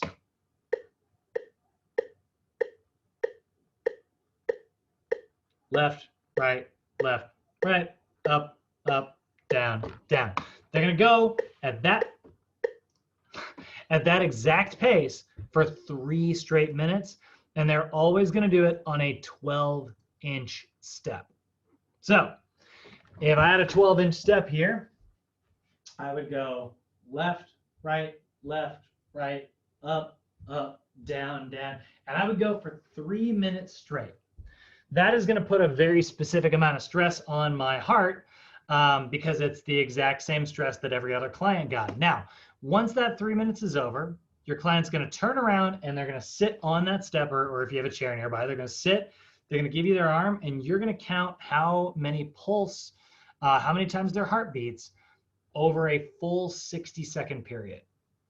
And so, like, you know, we put this much stress on their heart, and then their heart rate's going to slow down over the course of that full minute. They're sitting down, right? So their heart rate's going to go down slowly as they like recover. And what you're going to do is you're going to count how many beats their heart beats. That's their recovery pulse over the next 60 seconds. Well, now make sure you don't use a modified formula. Don't do 6 seconds and multiply by 10. You want to measure how much their heart rate is recovering over a full 60 seconds, right? And that's because that's how the assessment works. We're not really measuring what their heart rate is at the test when the test is over. What we're measuring is how well their heart rate recovers over the course of a full minute. That's really what the number we're kind of looking for. And then you're going to look in your book to see how well they did.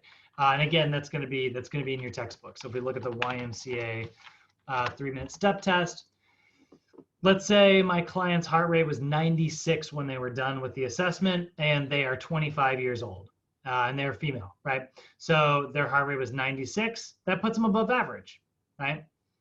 If they're above average, I'm going to give them a pretty hard cardio routine. I'm probably going to use that zone 3, maybe zone 2, but maybe zone 3. Now, if their pulse was 140 at the end of that assessment, like they're huffing and puffing and like their heart rate's just not slowing down once the assessment's over, that did very poorly, right? They did not awesome on that test, which means I'm going to give them a really gentle cardio routine. I'm going to put them at 65% of their heart rate until they get better at cardio. And then 4 weeks from today, we will reassess and we'll look, and then I'll give them test them again. Maybe they didn't do very poor anymore. Maybe now they just did poor. It's like, great, we saw improvement. You did better on the step test, right? And they're going to get better and better and better at it over time. So that's that assessment. And then, yeah, if your client did poor or fair, they're going to get zone 1. If they did average or good, they'll get zone 2. And if they did very good, they'll get zone 3. The other version is the Rockport walk test. This is a little bit different. This is actually where they actually have to walk a mile, but it is not a jog. It is a walk. So you're going to have them walk a mile as fast as they can, but it is still walking. And you're going to record a couple different pieces of information. How long it took them to perform, their age, their height, their weight, their gender, and then you are also going to get what their pulse is the second that test is over. So this is not about, like, when the test is over, it's not about their heart rate recovering. It is about what their heart rate got to during the assessment when they were done with with however many minutes it took. So this one, you probably only want to do 6 seconds and multiply it by 10. Because if you count for too long, their heart rate's going to come down. You want to know what their pulse is the second that test is over. So I'm going to take you to this website here, Rockport Calculator. You're going to go to this website and you're going to say, you know, your client was female, 38 years old. They weighed 210 pounds and their heart rate was 156 at the end of the assessment. And it took them 16 minutes and 12 seconds to complete. So that put them in the poor category. They didn't do very well, right? So if that's the case, right? 1 mile walk as fast as they can, record the time it took, record their heart rate, not their recovery pulse, what their heart rate is at the test, and then use the formula in your book to calculate it. Or go to this website because the formula is super, super complicated. This is them just walking a mile, right? Yep, it's literally just as fast as you can. Yeah, just get that. Like speed walk. Yeah, speed too, right? Yep. Okay, got it. Now let's say it didn't take her 16:12. Let's say it took her 14:12. I'm gonna take 2 minutes off her assessment. Now she landed in the average category, right? Let's say her heart rate wasn't 156. Let's say it was 135. Now she's still average. 120.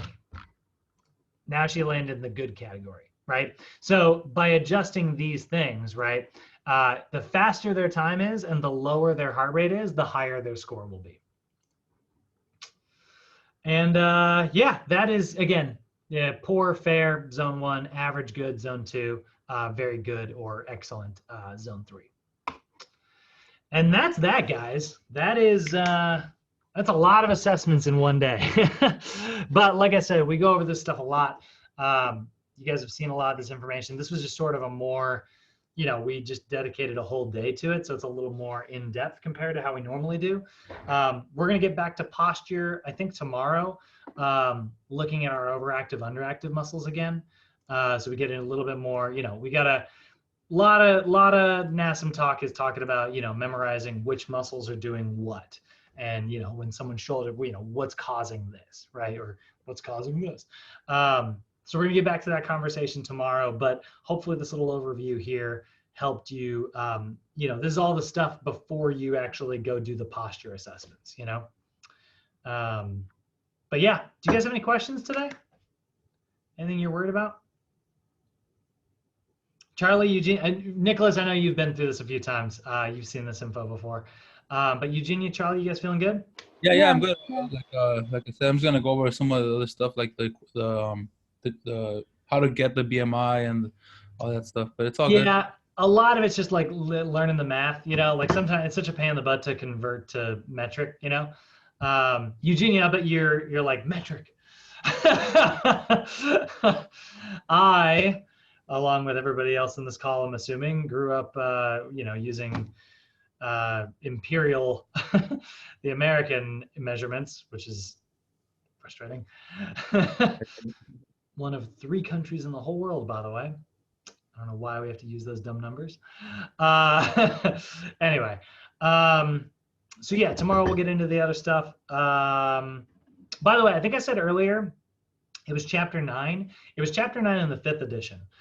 It is chapter 6. Chapter 6 is the assessments chapter. So when you review this information, I want you in chapter 6 of your regular NASM, not chapter 9. That was a goof on my part. All right, guys, I'm gonna kick you out of here, and I will see all you guys tomorrow. No homework today, other than do your reading on chapter 6. Homework tomorrow. All right, Brad. Thank you. Appreciate it. You're welcome. See you guys.